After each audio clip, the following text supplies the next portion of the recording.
All right, everybody. This will be a warning to all politicians. I'm running for president in 2024, and this one's going to cover technology, stop and frisk, and racism. Let's be real. Let's get down to it. All right. So we're going to start with the technology. Like I said, every vehicle sold should have an electronic tag in it, just like a serial number, and also a kill switch.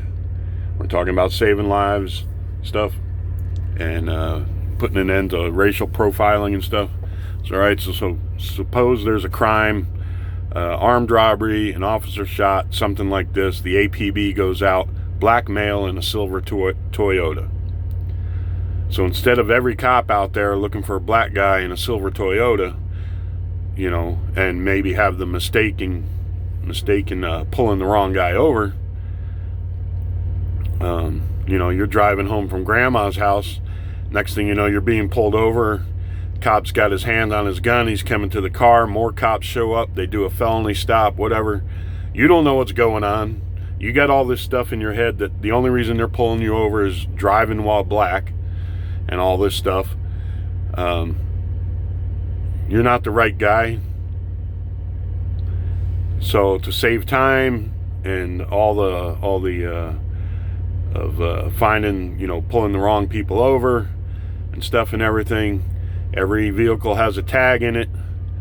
So that tag comes up, you know, on one of the scanners. They check. You know, then they send the APB out. We're looking for this car, this serial number. It doesn't even have to be, you know, hooked to the license plate and say, you know, unless something happens, they're not even going to look at that tag. You know, the system is going to be like a hands-off system. It's just going to alert the officer there's a vehicle that is wanted in suspicion with something. It comes up. Boom, matches the APB. It's a silver Toyota.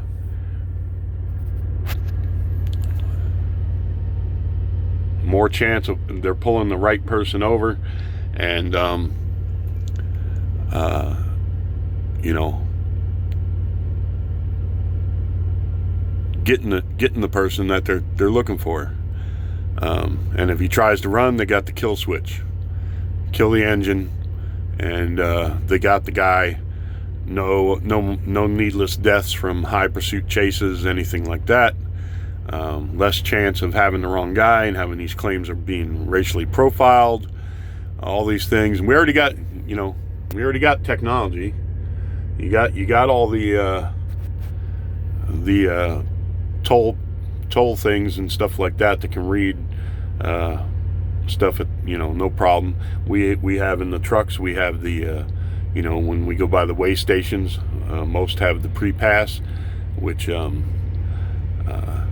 know, lets us know if we have to pull in the scale or not, regardless of what the sign on the highway says. It can say it's closed, and I get the signal in here, the red light, that means I got to pull in.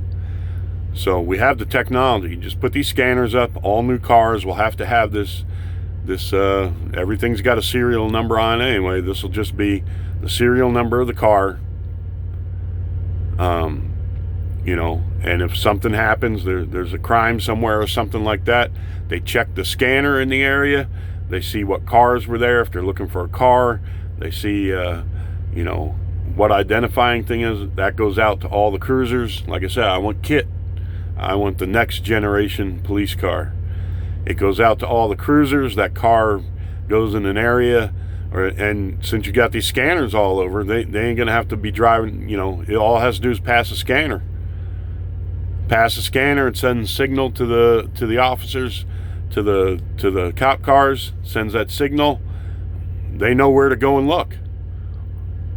See what I'm saying? And then they're not driving around pulling every black guy in a silver Toyota. So the technology's there. We can do that. And like I said, same thing for cell phones. The technology is there. It doesn't have to say who owns it and all this and everything. People worried about their privacy and stuff like this. Just if there's a crime, they look, that was there in that area or something. You might not be the perpetrator, but maybe you got some information. Then they can get a warrant or do it, whatever is necessary for the situation. The technology's there. And I don't know if it's possible, and in the cars and stuff and everything, like I said, this will be highly encrypted stuff. And also, it'd be like, the black box on an airplane or something. You can't tamper with it. A new important message has arrived. And if you try and tamper with it or something, it sends out a signal right away that this is being tampered with or something, and you make that a crime to tamper with it. And I don't know if the same thing can be done with guns.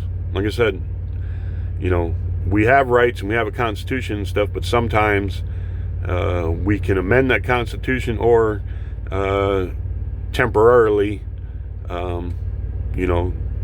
those rules don't count. Like, no one has a right to come in your house, right? Without a warrant, all this and everything. Well, if a cop believes there's a crime going on in there, if a woman's being killed by her husband or something's going on, he can damn sure go in. He hears screams in that house, he can go in, no warrant. Your house is on fire, firefighter can go in, can he? So see, there's exceptions. There's exceptions to things. So, yeah, we all have a right to keep and bear arms. Okay, I live in Arizona, very few gun laws. So, if it says the rights of the people. All right, I've got no problem with you having to prove you're a United States citizen to buy a firearm. I've got no right. People who live in states where you got to register your firearms and guns got a serial number, everything already on it. So what if you could put these chips in firearms somehow? There's a problem with powering them and then putting them in a place where they can't. I don't know if you could embed something in the metal. I don't know the technology. I don't know if you can embed something in the metal to where it can't be taken out that easily. And I'm sure people would have trouble with that. What if it's just like the serial number? It's not if you live in a state where guns registered, yeah, then that number is going to be associated with your name. But in states like Arizona, I go buy the gun, people buy them at gun shows and stuff where they don't keep track of things like this. It's just a number, but the scanners will pick up there's a gun in that area. Also, an officer pulls over a car that's wanted in a illegal activity or something like that.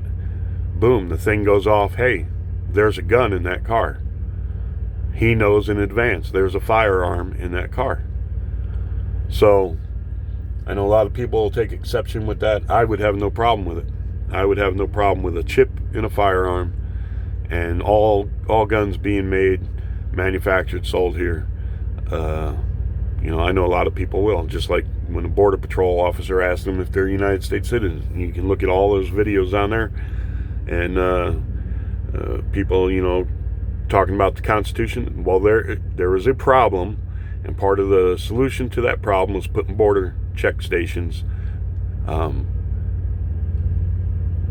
to catch drugs and foreign nationals entering this country illegally. And since terrorism and all that and everything, it's a good idea to have them there.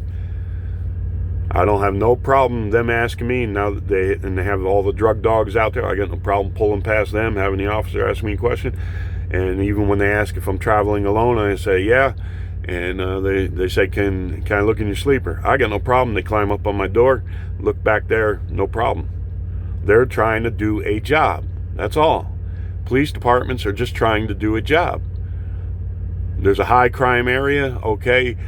And what's the mantra out there? Black Lives Matter. So people will point to Rudy Giuliani and all that, and the stop and frisk and everything that they had going as just being racially motivated and all this and everything. Did it save black lives? That's the question. Rudy Giuliani and the people there who instituted that would say it saved black lives. The cops were given a task to go out and stop the madness, get the guns off the street. They're just doing their job. Now you, if you're African American and the cops are stopping you all the time, yeah, you can come to feel like, man, this is bull. They're not stopping the white people or in white neighborhoods doing this. Well, if there was a problem in a white neighborhood with white youth dealing drugs and shooting each other and getting innocent people caught in the crossfire, I'm sure they would have no problem instituting stop and frisk in that neighborhood too. I wouldn't have it. Like I said, would I be a rational enough person living in that community to understand this cop's just trying to do his job? This madness has got to end. This is a solution to stop that madness, stop and frisk. There's white guys, young white boys shooting each other, getting innocent people caught in the crossfire. I would be able to rationalize that. Okay, officer, I know you're just doing your job. And like I said, would it get old after a while? Would I be tired of being stopped and frisked? I'm sure I would. Would I still constantly be able to rationalize, or would there be a point where, I was like, no, this is too much? But we got to look at things like that. We got to have rational discussions about them. We can't just throw out, oh, that's racial. That's racial. Was there a problem? Yeah. If your house is on fire and a fireman comes in, you live in a black neighborhood and a fireman comes in, is he racially profiling? That's the way you got to look at it. Were those cops racially profiling? No, it just happened to be a black neighborhood where that stuff was going on. I'm sorry. So I think those chips and stuff in cars and stuff, even, speeding tickets, things like that, it's going to record speed. Cop can't pull you over and say you're speeding. The device is going to have what your speed was. And like I said, maybe we can even cut down with things, make life easier in America for people and stuff. You have something like that, you get pulled over, you get a ticket for speeding, and I don't think, it should be like the cameras all over the place to, catch you speeding. Unless I think them camera things, it's a 35 mile an hour zone. You go by at 40, 37. No, it shouldn't take your picture. A car goes through there at 70. Yeah, then I'm in favor of them cameras. There should be parameters, reasonable parameters set. But so you're driving down the road. Let's say you are speeding. Cop pulls you over, because I've very seldom ever been pulled over for speeding, and I wasn't speeding. But say you are speeding. Cop pulls you over. You get all this stuff, driving while black, racial profiling going through your head. All of a sudden, you're flipping out, whatever. The cop can't understand why. Well, there you go. He's got proof that, no, he wasn't racial profiling. And, the same thing right now, you got all that stuff, racial profiling and all this and everything, driving while black in your head. Say there is a crime committed, African American, he's got a silver Toyota, you got a silver Toyota. The cop don't know who you are. All he knows is another officer been shot or somebody else was shot. Your car, yourself, matched the description. He's pulling you over. He's coming up with his hand on his gun. He's got to be cautious. Other cops are arriving. Well, now you're all pissed off because you think you're being racially profiled. You get out, you're acting irate and stuff. Do you think that's going to set them more on edge? They don't know if you were just involved in something where an officer was shot or something like that. See what I'm saying? Mindsets have a lot to do, and attitudes have a lot to do. If you have something in your head and everything, you don't know why that cop's pulling you over. You don't know. And he don't know you. You might be the most mild-mannered person, law-abiding citizen.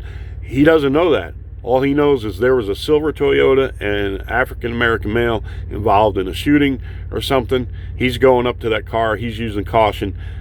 You're flipping out. You're all irate because you think he's racially profiling. That's going to make a bad situation. So the technology, I think, would cut down on that stuff. You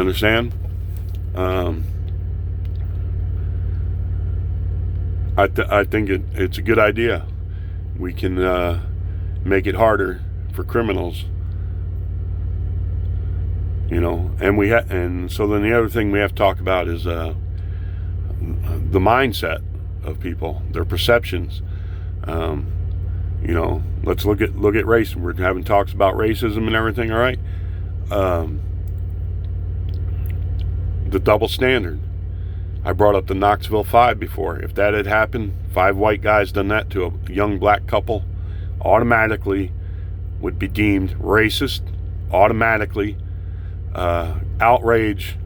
Maybe we'd see the type of stuff we're seeing now going on. But let's look at it in general without the violence, just in our society. All right, Dave Chappelle, very funny man. Remember Chappelle show? There was an episode on there, and I'm bringing this up because I just saw a guy who's saying he's an Air Force, you know, top brass guy, and he's on YouTube and he's talking about what he had to deal with in the academy and this and that and things like this. And it's like, okay, buddy. When I was living in Lake Worth, Florida, and I went to high school, I went to, which I'm not sure what the exact numbers were, but to me, it was predominantly black. Do you want to compare horror stories? I'll compare horror stories with a black kid who went to a suburban, predominantly white school to the horror stories I seen and experienced when I went to high school in Lake Worth. And even though it was only a brief time, I dropped out not too much longer after that. But you want to trade those horror stories? We'll trade those horror stories. But anyway, episode Dave Chappelle show about a white guy moving into a black dorm at a college. Now most people, even white people with a bit of white guilt and a bit of acceptance of, you know, what culture has been declining into, would watch that and laugh their asses off. Right? Let's flip it around. You know, it'll be a black student moving into the same script, everyone acts the same way. We'll just flip it around. It'll be a black student moving into a white dorm, same script, we'll just change the colors. And tell me if you wouldn't think that was racist. There would be screams of how racist that is. Screams. But because of slavery 150 years ago, there's this mentality that because of that, African Americans can act off the hook. You can say and do whatever you want about white people, to white people, this and that, because of some racist somewhere commits an incident. It's okay. It's justified. You can this looting and everything. It's all justified. Is the mentality that's being put out there that you can do these things. That Dave Chappelle can have a show and do something like that, which is blatantly racist, and everyone laughs and you know, and because you got a bit of white guilt and everything, it's okay. Let's put it on TV, but same exact script and everything. We'll just change. It's a white dorm, and it's a black guy moving in, and the same things will be perpetrated on him as was in the Dave Chappelle skit, and see if there aren't cries of racism. Now, a lot of people wave that off. Oh, you're making something out of nothing. That's nothing. Everyone knows that's just comedy, this and that. You're right. When I watched it, and it's just nothing. It's comedy. Everyone gets it. You know, but it's more than that. It is more than that. It is something that influences, just like the music and stuff. I said, what happened back in the 80s? Hip hop and, you know, Fresh Prince stuff. You know, kids breakdancing, smiles on their faces. Everybody's, you know, like getting along. We are the world. You know, Remember that? We are the world, we are the children. And then Bruce breaking in with his rough ass voice. We are the world. Remember that? But, you know, you people that didn't grow up through it got to go back and look at it like it's a history class or something. But all of a sudden there was this shift. There was this shift. If you're an African American male, you just couldn't be a normal kid interested in sports and this and that and everything. You all of a sudden had to adopt the thug life, the gangs, and as far as I'm concerned, the Ku Klux Klan and any street gang, Bloods, Crips, whatever they are, MS-13, they use in intimidation, these you can call them theologies within their culture, that it's terrorism. That's all it is. It's a terroristic, anytime you're using intimidation and this and that and everything, and that's what happened in the 80s. No, if you're a young black guy, you got to be intimidating towards a white person. When you walk through the mall, you got to eyeball every white guy you walk by.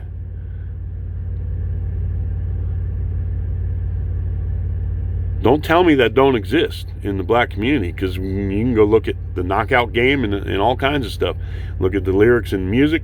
Look at television, all this, everything. We all got to teach our children, that the bozos who make all this stuff, the music, the television shows and everything that show detrimental behavior and try and make it seem like it's something cool. It isn't. And who's the loudest screamers when we have to deal with a lot of this stuff? It's Hollywood. It's Hollywood. It's the rap artists. It's all these people that put out this junk that make impressions on young people's minds who grow up thinking and believing a certain way. They put it all out there. Then when society reacts to it, society's to blame. You hear it from all those same people who put out all that garbage. Ice-T, Ice Cube, all them people, anybody who made violent rap.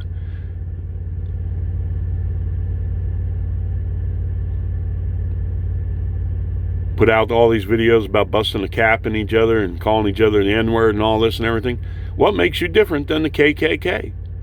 Same language. Same language. So, what else did I say I was going to talk about? Technology, stuff, racism, perceptions. I lost my train of thought. Got too wound up about some of the stuff anyhow. But let's talk about that. If we're going to talk about racism, let's look at it from both sides. Let's look at what's become acceptable from the African American standpoint, and from a lot of white America standpoint, like that skit from David Chappelle. That's acceptable. But if you were to flip it around, wouldn't be acceptable. Would not be acceptable. Where did we get this mindset?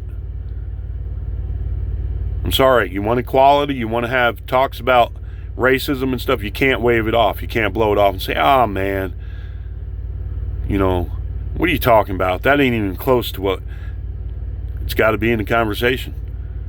You're not going to blow it off. You're not going to wave it off. Not to me, anyway.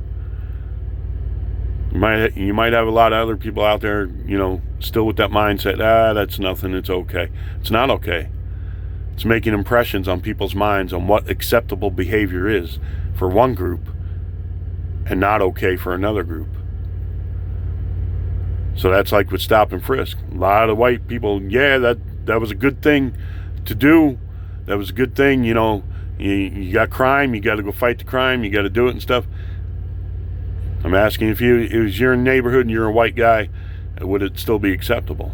And to me, thinking rationally and stuff and everything, I would like to think, I'd be all right with it. That the cop isn't profiling me.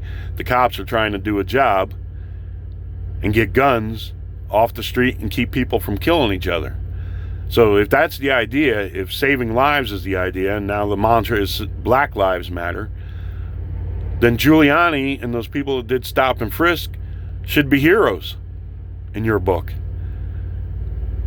Because if taking those guns off the streets through stop and frisk saved young black lives,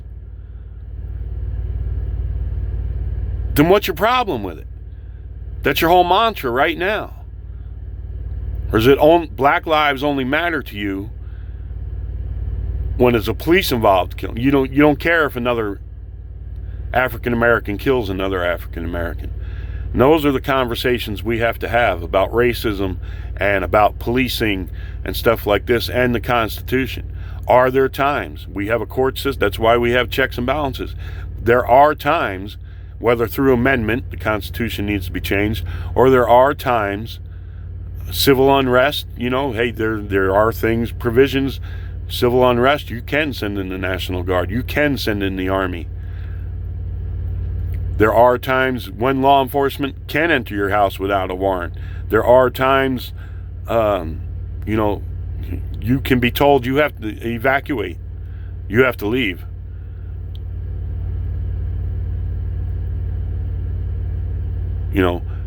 We have to stop being unrational in this country. We have to sometimes step back and take a deep breath and look at it and say, you know what, really?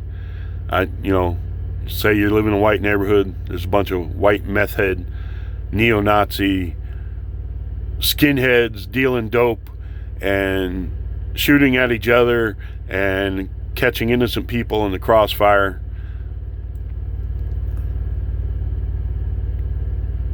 All right, we're going to do stop and frisk.